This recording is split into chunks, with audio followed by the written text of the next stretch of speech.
All right, so I've practiced internal arts of various forms regularly for well over a decade now. And while it's one of the central pursuits in my actual life, at the same time, I'm quite embarrassed to even be associated with it. And it's not something that I really spend much time in or a scene that I really even want to be associated with. And it's not something that I really even mention to people or even bring up in casual conversation. And I'm going to explain how the clusterfuck isn't actually an accident. It's more so the equilibrium and the currency and oxygen of the whole scene as it presents itself today. So part one, why is this domain such a swamp? Part of it is just because it's human nature and seemingly every little weird niche that humans organize around tends to manifest the same tribal virtue signaling, ego competitive sort of dynamics. But what makes internal arts even more of a challenge is that it's contingent upon various internal states and qualities that people think can't actually be verified or think can't be seen or perceived, or they think these things haven't been codified. But the actuality is that they have been codified, they have been clearly mapped out. There are tests, there are verifications, and if you have inherently those skills and qualities, you can immediately perceive them in others. But at the same time, it presents difficulties because if someone claims they can deadlift 400 pounds, it's a very easy test to do so. If someone claims they can play Rachmaninoff or Franz Liszt on the piano, it's very easy. But what ends up happening in a lot of internal art stuff is you have people who, on one hand, maybe have the image or the ego or the online persona or the conversational repertoire of performing advanced, but then at the same time, you see the actual nature of their conversation, the structures that they're bringing to things, and it's functionally equivalent to claiming you can play Franz Liszt and Rachmaninoff while also asking what's the difference between the black and the white keys on the piano, or asking what do the strings on the guitar do? Why are there six? And what are their notes? While also claiming, oh yeah, I can play Yngwie Malmsteen or some Steve Vai or some virtuoso level stuff of musicianship on guitar. And it's really why talk is cheap and fast and infinitely scalable, but actually developing skill in any endeavor in any domain is actually a really slow, boring, arduous, needle grinding sort of endeavor. It's not really that entertaining to watch. And it requires a lot of discipline, time, energy, focus, dedication, hard work, self honesty, and a myriad of other internal qualities that, frankly speaking, a lot of people don't have and they don't want to admit that they're deficient in, and simply just want to bypass that by filling in with vague, fake nonsense. So, in essence, what happens is the whole market rewards whoever produces the most compelling signal. So, the signal production is completely different skill from actually being the thing or actually having the thing.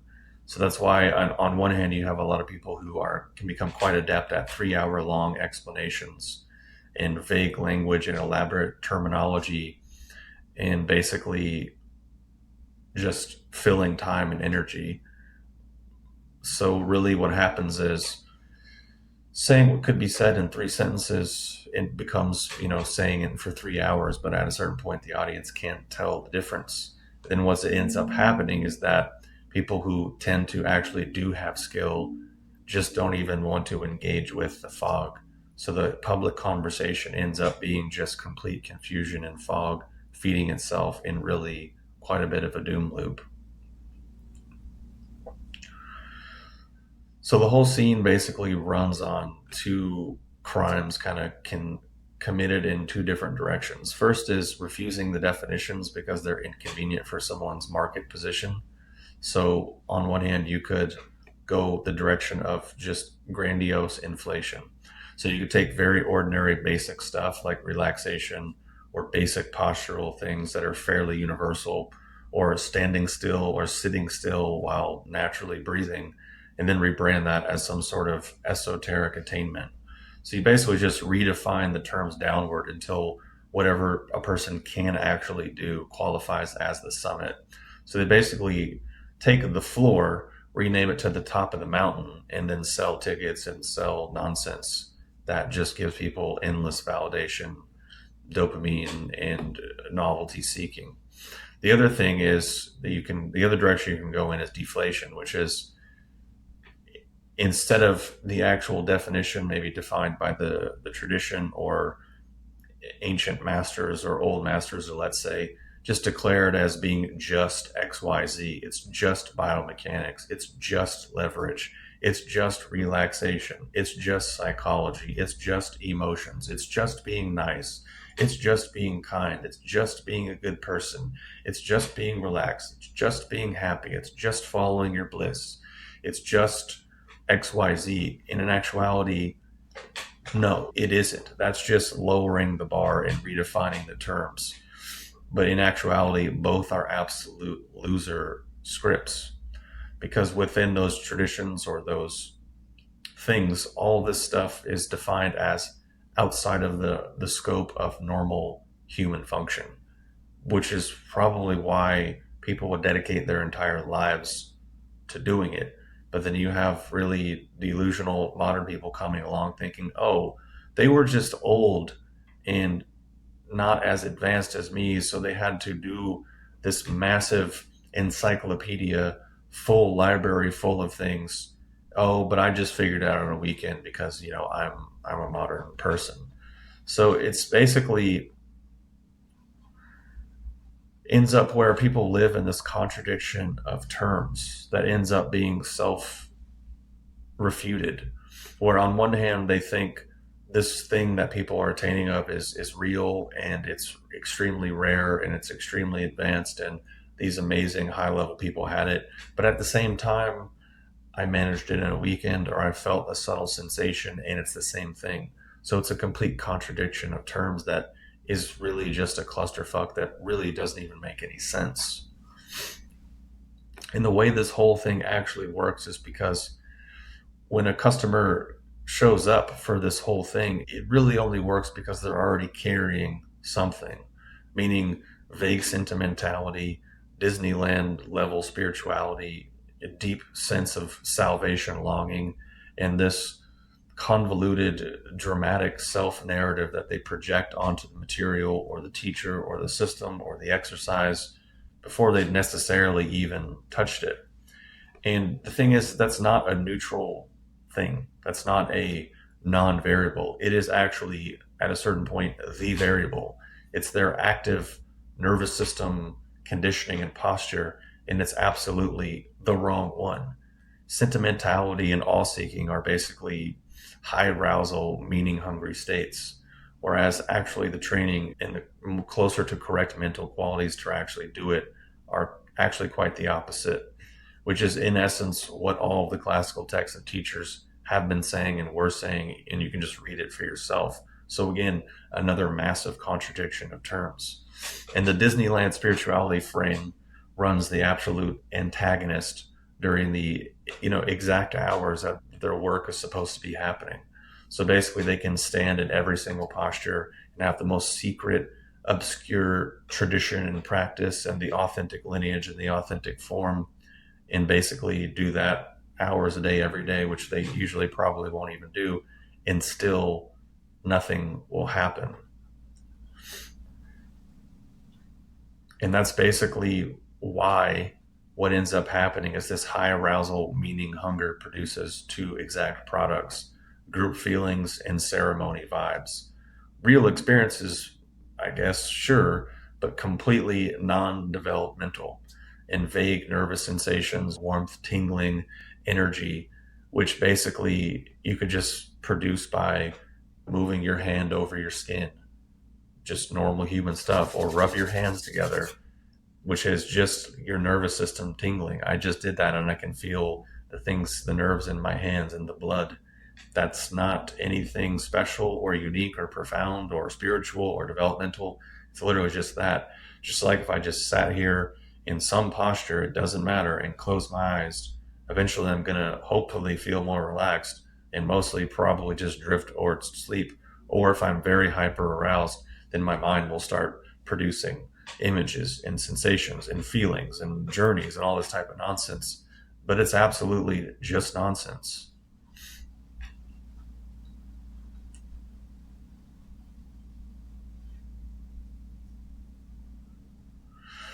So basically, what ends up happening is the everyday version that people encounter is just incessant arguing, people with no skill, no referential experience whatsoever, locked in permanent combat about lineages or terminology and nothing.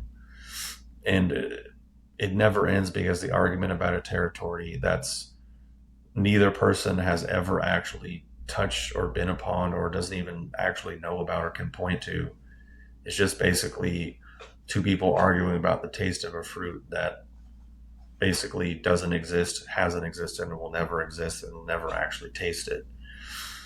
And then, in the rare event that someone with any actual skill does show up, and instead of the discourse updating or the conversation expanding, basically it just becomes it's tricks, it's fantasy, it's magic, you're a scammer. Um, Wrong lineage. My teacher would have done this. My teacher would have said that. My lineage is this. My lineage is that. I've done this. I've done that. Just this whole tribal ego nonsense. But then the weird thing is that when the actual fake nonsense does show up, that same scrutiny and that same actual, let's just say, skeptical energy is not applied, which is why you're seeing more and more absolute scammers with absolute just scammery and charging people boatloads of money is showing up and being more and more popular on YouTube these days. And more people are just getting looped into it just to feel electricity or take overpriced herbs. But the reality is there's really nothing new to this. It's one of the oldest grifts known to man. It's existed in many societies over history. It's just relatively new to people in the West. And because of all this Disneyland programming, they just see the costume or they see, oh, he's from this culture or he speaks in broken English. So it must literally be the thing. So the internet didn't really invent the scam or invent the fakery or invent the cesspool clusterfuck incestuous circle jerk that is these scenes. It just basically amplified it and fed more and more buyers for the grift and for the scammery and for the absolute nonsense. So really, the unconvenient or the inconvenient truth and the uncomfortable reality here is that the real stuff does exist. It is available. It's just that usually people are pre-programmed and operating in completely the wrong way, so that even if they do see it or come across it, then their system registers it as like a threat, and then they have this whole inverse relationship to reality and truth, and then in essence start attacking people who actually do have skill or do have understanding or do have genuine discipline and, let's just say, progress within these arts, but then just again retreat to their basically dead end cul-de-sacs of nothing burgers and just going around in circles forever. So, anyways, hopefully that makes sense. That's just a little bit about why I'm embarrassed to be in and associated with this whole endeavor, and really why a lot of people don't progress and won't progress and can't progress. And some dimwits might think, oh, you're just being negative, you're being mean, you're just complaining. This is just what grinds my gears. When in reality, it's just actually identifying core components of the human condition that really we all have to overcome to varying degrees. That's necessarily implied within any skill endeavor.